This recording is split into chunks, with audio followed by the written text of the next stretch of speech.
આ સરકારના બે દીકરા, એક ઉદ્યોગપતિઓ અને એક ખેડૂતો. તો ઉદ્યોગપતિઓને બધું દઈએ અને અમને કંઈ ના દઈએ. અને અમે એમ અત્યાર સુધી દેતા હતા, આમ ક્યાં કોઈ દી કહ્યું કે એને હું કામ દઈ દો છો? અમારા ખેતરું લઈને દઈ દીધા છે, તો એમ નથી બોલ્યા. અમે એમ કહેતા હતા કે આ જે ધોરીઓ આમ હાઈલો આવતો હતો ને, એમાંથી આ નાકું જે અમારે અહીંયા આવતું હતું ને પાટવીમાંનું, આ નાકું તમે બંધ કર્યું ને, એ પહેલાં નાકું ખોલ નાખો. બરાબર છે? એક એનું અલ્ટિમેટમ છે. બીજું અલ્ટિમેટમ અમારું એ છે કે ઓલા 10 લાખ કરોડનું જે નુકસાન થયું છે, બરાબર છે, એની સામે 1 લાખ કરોડ રૂપિયા અમને આપી દો. જે તમે 40,000 કરોડમાં ની સામે 10,000 કરોડ આપ્યા છે, તો સાચો નુકસાનનો તાગ મેળવો તો એ 10 લાખ કરોડ આવશે. તો એની સામે 1 લાખ કરોડ રૂપિયા અમને આપી દો. પાલભાઈ ખેડૂત તરીકે પાક વીમા યોજનામાં શું તકલીફ પડી એનો જવાબ આપશે. 2027માં સાથે લડશે કે નહીં લડે એનો જવાબ ગેટ બાર જઈને હું તમને આપીશ. આજે જૂનાગઢની અંદર કિસાન મહાપંચાયત બોલાવવામાં આવી છે અને આ જે છે કિસાન મહાપંચાયત એ કોઈ પક્ષ દ્વારા નહીં પરંતુ ખેડૂતોના એવા નેતાઓએ બોલાવી છે કે જે ખેડૂતોનું હિત ઈચ્છી રહ્યા છે. એક તરફ સરકારે 10,000 કરોડની જાહેરાત કરી છે, જેને ઐતિહાસિક જાહેરાત કહેવામાં આવે છે, ત્યારે બીજી બાજુ ખેડૂતો છે એ આ વાતની સાથે સહમત નથી. ખેડૂતો ક્યાંક ને ક્યાંક હજુ પણ એવું કહે છે કે અમારું પાક ધિરાણ માફ કરો અને અમારી જે ખરીદી છે એની સંખ્યા વધારો. હવે આ મુદ્દાને લઈને ખેડૂતો જે વિરોધ કરી રહ્યા છે એ વિરોધ છે એ સરકાર માટે ખૂબ મહત્ત્વની કિસાન મહાપંચાયત બની રહેશે, કારણ કે સરકારે ઐતિહાસિક નિર્ણય જાહેર કર્યા બાદ ખરેખર આ વસ્તુ સાથે કિસાનો કેટલા સહમત છે અને કિસાનોને વિરોધ છે તો શા માટે એ જાણવા માટે આપણી પાસે છે બાલભાઈ આમલિયા. બાલભાઈ, પહેલાં તો ખેડૂતોનો વિરોધ સરકારની જાહેરાત હોવા છતાં શા માટે છે? તમને કોઈ પાસેથી તમારે 2,000 રૂપિયા લેવાના હોય અને કોઈ તમને 2 રૂપિયા આપી દે તો પછી તમે વિરોધ કરો કે ના કરો? એવું જ છે. અમે આ ભારત દેશના ખેડૂતો ભાગ છીએ કે નથી? આ ભારત દેશના બંધારણમાં મુજબ અમે નાગરિક છીએ કે નથી? તો ભારત દેશની જે સરકાર છે, ટ્રસ્ટશીપથી ચાલતી સરકાર, આ સરકાર ટેક્સ ઉઘરાવે, એ ટેક્સમાંથી સરકાર કોઈ એકને બધું દઈ દે અને બીજાને કંઈ ના દે, આવું ચાલે ખરું? તો અમારે માગવું તો જોઈએ ને. માની લ્યો કે એક જ બાપના 2 દીકરા હોય અને એક દીકરાને બધું જ બાપ દેતો હોય, તો હગાવાલા જાણીતા બધાય આવીને એમ કહે ને કે તું અન્યાય કરશો, આ ખોટું કરશો, તો સેમ અમારી યારે થાય છે. આ સરકારના 2 દીકરા, એક ઉદ્યોગપતિઓ અને એક ખેડૂતો. તો ઉદ્યોગપતિઓને બધું દઈએ અને અમને કંઈ ના દઈએ. અને અમે એમ અત્યાર સુધી દેતા હતા, આમ ક્યાં કોઈ દી કહ્યું કે એને હું કામ દઈ દો છો? અમારા ખેતરું લઈને દઈ દીધા છે, તો એમ નથી બોલ્યા. પણ 7 વર્ષ છેલ્લા એવા ગયા, 7 સિઝન એવી ગઈ કે અમારો બધો પાક નિષ્ફળ ગયો છે, બગડી ગયો છે, અમારી આગળ કંઈ વધ્યું જ નથી. તો પછી હવે તો કહીએ ને કે એ બાપ તું હવે અમારી સામે જો, કહીએ કે ના કહીએ, અને ના કરી કે જો આ બાપ નહીં સમજે તો વૃદ્ધાશ્રમમાં મૂકી આવ્યું. અચ્છા, તો અત્યારે તમારી સરકાર પાસે માંગ શું છે? ખેડૂતોને જે હેક્ટર દીઠ 22,000 રૂપિયા દેવાની વાત થઈ છે, એ વાતને લઈને ખેડૂતોને કેટલું નુકસાન થાય છે અને સરકાર આગળ તમારી શું અપેક્ષા છે? ભાર્ગવીબેન, ગુજરાત તકના માધ્યમથી મારે સરકારના જે ઓલા 2-5 જણા અધિકારીઓએ જેણે સર્વે કર્યું છે અને સર્વેનો રિપોર્ટ કેબિનેટની મિટિંગમાં દીધો છે અને એવું કહ્યું છે કે 40,000 કરોડનું ટોટલ નુકસાન થયું, એમાંથી 10,000 કરોડ તો અમે આપ્યા. એને મારે કહેવું છે કે ગુજરાતમાં 66 લાખ મેટ્રિક ટન મગફળીનું ઉત્પાદન થશે. આ આંકડો તમારો હતો. 15,000 મેટ્રિક ટન મગફળી ખરીદી તમે કરવાના છો અને 25,000 કરોડ રૂપિયામાં ખરીદવાના છો. આ આંકડો તમારો છે. તો મગફળીનો સરવાળો કરો, ગુજરાતની 1 લાખ કરોડની થાય કે ના થાય? તો 1 લાખ કરોડની મગફળી જે છે એમાં 65% નુકસાન તો તમે આ એક આંકલન કર્યું છે.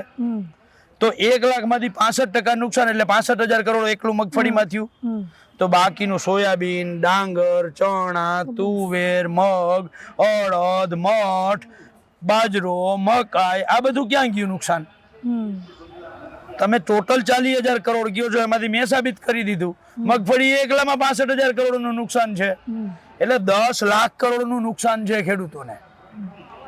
અને 10 લાખ કરોડના નુકસાન સામે મેં તમને કહ્યું એમ કે 2,000 માગતા હોય 2 રૂપિયા આપો. આ એવું છે. 10 લાખ કરોડના નુકસાન સામે સરકાર 10,000 રૂપિયા આપે છે, 10,000 કરોડ રૂપિયા આપે છે. અને અમે માગીએ છીએ તો અમારો હક છે, કારણ કે આ સરકારે અમારી પાક વીમા યોજના બંધ કરી દીધી છે. પાક વીમા યોજના અમારો હક હતો, હવે એ તમે બંધ કરી દો અમારે અહીંયા પાણી આમ આવતું હોય ધોરીઓ, બરાબર છે ને, એ ધોરીઓ તમે અહીંયા નાકું મારીને બંધ કરી દો તો અમે પછી વારવા હાટું પાવડો લઈને આવીએ કે ના આવીએ? તો આજે વારવા પાવડો લઈને આવ્યા છીએ અહીંયા. અચ્છા, ખેડૂતો અત્યારે અહીંયા જે એકઠા થયા છે, તમે લોકો એક આવેદનની પણ અલ્ટિમેટમ આપી રહ્યા છો. આ અલ્ટિમેટમ શું છે? શું અલ્ટિમેટમ આપો છો? અને સરકારને તમારી જે ચીમકી છે એ ચીમકી પછી શું? સરકાર તો પણ ના માને તો શું? અમે એમ કહેતા હતા કે આ જે ધોરીઓ આમ હાઈલો આવતો હતો ને, એમાંથી આ નાકું જે અમારે અહીંયા આવતું હતું ને પાક વીમાનું, આ નાકું તમે બંધ કર્યું ને એ પેલા નાકું ખોલ નાખો. બરાબર છે, એક એનું અલ્ટિમેટમ છે. બીજું અલ્ટિમેટમ અમારું એ છે કે ઓલા 10 લાખ કરોડનું જે નુકસાન થયું છે, બરાબર છે, એની સામે 1 લાખ કરોડ રૂપિયા અમને આપી દો. જે તમે 40,000 કરોડમાં ની સામે 10,000 કરોડ આપ્યા છે, તો સાચો નુકસાનનો તાગ મેળવો તો એ 10 લાખ કરોડ આવશે. તો એની સામે 1 લાખ કરોડ રૂપિયા અમને આપી દો. અચ્છા પાલભાઈ, અત્યારે જે કિસાન મહાપંચાયત બોલાવેલી છે એની અંદર આમ આદમી પાર્ટી અને કોંગ્રેસ બંનેના નેતાઓ છો. તમે બધા લોકો એકી સાથે અવાજ કરી રહ્યા છો, પણ ક્યાંક એવું લાગે છે કે આ ખેડૂતોના નામે જેમ બીજેપી વર્ષો પહેલા રાજનીતિ કરતી હતી એવું અત્યારે કોંગ્રેસ અને આપ સત્તા માટે રાજનીતિ કરવા માટે ખેડૂતોનો ઉપયોગ કરે છે. તમે ગુજરાત તકનું બેનર લઈને બેઠા છો, તમારે પ્રશ્ન પૂછવાની છૂટ હોય, બરાબર છે, પણ મહત્વની વસ્તુ એ છે કે ત્યાં જે હું બોલ્યો કે મેં પાર્ટીના વિચાર, પાર્ટીનો ખેસ ગેટ પાસે ઉતારીને હું આવ્યો છું. હું મારો જવાબ આપી શકું. કોઈ પણ લોકો એક પણ પાર્ટીનો ખેસ નથી પહેર્યો. હું મારો જવાબ આપી શકું, બરાબર છે. મેં મારા વિચારો રજૂ કર્યા, એ તમે જોજો. એમાં મેં પોલિટિકલ પાર્ટીઓની નિંદા કરી છે, કોઈ એક પાર્ટીની નહીં. હા, સત્તામાં ભાજપ છે તો એની તો કરવી જ પડે, બરાબર છે. પોલિટિકલ પાર્ટીઓની નિંદા કરી છે, બરાબર છે. ખેડૂતોને અગવડતાઓની વાત કરી છે, બરાબર છે. મેં ક્યાંય કરતા ક્યાંય રાજકીય વાત એટલે કે પોલિટિકલ વાત જે કરવી જોઈએ એ નથી કરી.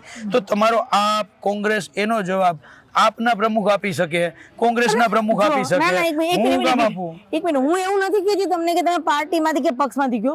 હું એમ કહું છું કે તમે અત્યારે જે રીતે લડો છો, આમ આદમી પાર્ટી અને કોંગ્રેસ અત્યારે જે સ્ટેજ ઉપર એકી સાથે છે, 2027માં પણ આવી રીતે ખેડૂતોના મુદ્દે અને પ્રજાના મુદ્દે લડશે ખરી? બેન, હું હજી કહું છું, પરેશભાઈના આમંત્રણને માન આપી અને ખેડૂતના ઘરે જન્મેલો પાલભાઈ આંબલિયા અત્યારે ગુજરાત તકના રિપોર્ટર ભાર્ગવીબેનની સામે ઊભા છે. કિસાન કોંગ્રેસના ચેરમેન પાલભાઈ અહીંયા નથી. એટલે પાલભાઈ ખેડૂત તરીકે પાક વીમા યોજનામાં શું તકલીફ પડી એનો જવાબ આપશે. 2027માં સાથે લડશે કે નહીં લડે એનો જવાબ ગેટ બાર જઈને હું તમને આપીશ, બરાબર છે. પણ અત્યારે જમીન માપણીમાં શું કરવું જોઈએ, શું તકલીફ છે, ખેડૂતો શું કામ 3 લાખ રૂપિયા વીઘે માફીની માંગ કરે છે, એનું મને પૂછો તો હું 100% આપીશ. બાકી બીજા નેતાઓએ અંદર રહીને શું વાત કરી કે શું ઇન્ટરવ્યૂ આપ્યા એનાથી મને મતલબ નથી. હું બહુ સ્પષ્ટ માણસ છું, ખેડૂતના ઘરે જન્મો છું. પહેલી ફરજ ખેતી, ખેડૂત છે. બીજી ફરજ હું કોંગ્રેસમાં છું તો પાર્ટી પ્રત્યેની છે. એ બીજી ફરજ નિભાવવા માટે હું ગેટ બાર તમારી હારે છું. અહીંયા અંદર માત્ર અને માત્ર ખેડૂત અને આ લડાઈના મુદ્દે પ્રશ્ન પૂછો, હું તમને જવાબ આપીશ. અચ્છા, ખેડૂતોને આની પહેલા તમે એક વખત સર્વે માટેની અહીંયા એક રેલી કરી હતી અને જે જમીનનો સર્વે કરવામાં આવે છે નુકસાનીનો, એ દર વખતે કંઈક અલગ હોય છે. એને લઈને ખેડૂતોમાં રોષ હોય છે કે અમુક લોકોને એનો જે નુકસાનનું વળતર મળે છે ને અમુકને નથી મળતું. આ વખતે તો સરકાર તમામને આપવા જઈ રહી છે. એના કારણો સાથે આહવાન કર્યું હતું જ્યારે ખેતરે ખેતરે સર્વે ચાલુ કર્યું ત્યારે અમે, બરાબર છે, અને સરકારને કહ્યું હતું કે ગયા વર્ષે પોરબંદર જિલ્લામાં, પોરબંદરને આપ્યું અરે એની અરે વાંધો નથી, ગયા વર્ષે જેમ પોરબંદર જિલ્લામાં અતિવૃષ્ટિ થઈ જુલાઈ ઓગસ્ટમાં, ત્યારે સર્વે કર્યા વગર આખા પોરબંદરને તમે આપ્યું, બરાબર છે. તો એવી જ રીતે આ વરસાદ જે પડ્યો છે એ પોરબંદરમાં પડ્યો તો એનાથી 4 ગણો પડ્યો છે, બરાબર છે. તો શું કામ તમે સર્વે કરાવડાવો છો? ગામે ગામથી ખેડૂતોને કહ્યું હતું કે તમારા ગામની અંદર ઠરાવ કરો, ઠરાવ પસાર કરીને સરકારને મોકલો. અને એટલે જે રીતે ગામે ગામથી સરકારના તલાટી મંત્રી હોય, ગ્રામ સેવક હોય કે વીસી હોય, બરાબર છે, આ લોકોએ ક્યાંક ને ક્યાંક બિચારા ખેડૂતોનો આક્રોશનો ભોગ એને બનવું પડ્યું છે, બરાબર છે. અને એ લોકોએ પણ વીસીઓએ તો લેખિતમાં આપ્યું છે ભાર્ગવીબેન, વીસીઓએ સરકારને લેખિતમાં આપ્યું કે જમીન માપણીની ભૂલના કારણે તમે જે ઓલું પોર્ટલ ઉપર અમને કયો છો અપલોડ કરવાનું, તો હું પાલભાઈના ખેતરમાં જાઉં છું તો અહીંયા તો જમીન માપણીની ભૂલના કારણે આશીષભાઈ પીઠિયાનું ખેતર બતાવે છે. તો આ જે છે એટલે સરકારને ખબર પડી ગઈ કે આમાં તો બીજી ભૂલ પણ બહાર આવી છે, એટલે એને ઝટ વાઇન્ડ અપ કરવા માટે કહી દીધું કે ભાઈ આખા ગામના સર્વે કરી નાખો. એટલે ખેડૂતોની આ પહેલી જીત થઈ છે. આ 10,000 કરોડને અમે કોઈ જીત ગણાવતા નથી, આવકારતાય નથી. તમને એવું લાગે છે કે ખેડૂતોએ આ 10,000 કરોડ સ્વીકારવા જોઈએ કે ના સ્વીકારવા જોઈએ? હું એમાં કોઈ ટિપ્પણી નહીં કરું એટલા માટે કે કારણ કે હમણાં મેં ખેડૂતને પૂછ્યું તો એને શું કીધું, અમારી મજબૂરી છે એટલે અમારે લેવા હું એ જ કહેવા જતો હતો કે ક્યાંક 2 વીઘાનો ખેડૂત છે, કોઈક ખેડૂત કર્જદાર અને દેવાદારે છે, બરાબર છે. તો એવા ખેડૂતોએ લઈ જ લેવા જોઈએ જે એનાથી એનું ઘર વખરી, બરાબર છે, એનું સર્વસ્વ લૂંટાઈ ગયું છે, ત્યારે જે આવ્યું એને લઈ લેવું જોઈએ, એનો હું વિરોધ ના કરું. પણ હું ગુજરાત તકના માધ્યમથી ગુજરાતના ખેડૂતોને કહીશ કે આપણે તો 80 ફૂટ કૂવો ખોદીએ ને ત્યારે ખબર નથી હોતી એમાં પાણી થશે કે નહીં થાય, બરાબર છે. 300 ફૂટ બોર કરીએ ને ત્યારે ખબર નથી હોતી અને આપણે 7 લાખનું જોખમ લઈએ છીએ અને પાણી નથી થતું તો બીજો બોર કરીએ છીએ, હિંમત નથી હારતા. પાણી ના થાય તો ત્રીજો કૂવો કરીએ છીએ, હિંમત નથી હારતા. તો આ મોસમ 1 ફેલ જાય, 2 ફેલ જાય, સરકાર કંઈ આપે કે ના આપે, આપણે કઠણ કાળજાના ખેડૂતો છીએ. આપણે જમીનને ચીરી અને એમાંથી પાણી પેદા કરીએ છીએ, જમીનને ચીરી અને ધાન પેદા કરીએ છીએ.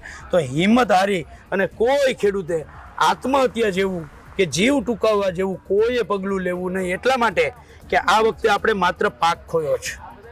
જો આવા આક્રોશમાં આવીને આપણે ક્યાંય આવું પગલું લઈ લઈશું તો આપણો પરિવાર છે ને એ આપણને ખોઈ બેસશે. પાક પાછો થશે, પરિવાર માટે એ માણસ પાછો નહીં થાય. એટલે હું 2 હાથ જોડીને વિનંતી કરું છું કે કોઈ ખેડૂતોએ નબળો વિચાર લાવવો નહીં. જેમ કૂવો ખોદ્યા પછી એ પાણી નથી થતું, બોર કર્યા પછી એ પાણી નથી થતું, તો પાછી મોસમ શિયાળુ સિઝન, ઉનાળુ સિઝન થશે, પણ જો પરિવાર તમને ખોઈ બેસશે તો એ પાછો ક્યારેય નહીં થાય. એટલે આવું પગલું ન લ્યો એવી મારી વિનંતી, આગ્રહપૂર્વકની વિનંતી છે. અચ્છા, છેલ્લો સવાલ પાલભાઈ મારો, ખેડૂતો અત્યારે જે અલ્ટિમેટમ આપી રહ્યા છો તમે લોકો, જો સરકારે આ અંગે કોઈ નિર્ણય ના લીધો તો તારું નેક્સ્ટ સ્ટેપ શું હોઈ શકે? ગુજરાત કિસાન સંઘર્ષ સમિતિના માધ્યમથી અને પરેશભાઈ, ડાયાભાઈ ગજેરા, જયેશભાઈ પટેલ અને આખી ટીમ જે કંઈ નિર્ણય કરશે એ નિર્ણયમાં મારી સહમતિ હશે. અને જ્યાં ક્યાંય ધ્યાન દોરવા જેવું, જેવી રીતે અત્યારે પરેશભાઈએ કહ્યું કે હું અનજળનો ત્યાગ કરીશ, તો ના પાડી મેં કે સાધુનો દીકરો અને અમે ખેડૂતના દીકરા, બરાબર છે. અમે કાયમી હવારમાં ઉઠી અને સાધુને ઘેર લોટ, ઘી, ગોળ, રોટલી, બરાબર છે, અમે હીધો દેવા જઈએ અને એ સાધુનો દીકરો ખેડૂત માટે થઈને ભૂખો રહીએ, અમને ના ગમે. અને આ સરકાર, નફટ સરકાર, અમે અનજળનો ત્યાગ કરીએ અને માની લ્યો કે ક્યાંક ન થવાનું થાય, ક્યાંક લાંબા ગાળાની એને બીમારી લાગુ પડી જાય, તો પણ ક્યાંક ને ક્યાંક દોષ ખેડૂત ઉપર આવે. અને સાધુના દીકરાનો દોષ ખેડૂતોએ લેવો નથી. તાકાતથી લડશું, ભેગા થઈને લડશું, ઉપવાસ આંદોલન કરશું, પણ આ સરકાર સામે ખાઈ પીને લડશું. ઉપવાસ સવારના 11 વાગ્યાથી સાંજના 5 વાગ્યા સુધીના, પણ ભૂખું નહીં રહેવાનું, લડવાનું. જરૂર પડીને પરેશભાઈ એમ કહેશે ગાંધીનગર પગપાળા જવું છે તો પગપાળા નીકળશું, પણ એ જે નિર્ણય કરશે એ માન્ય હશે.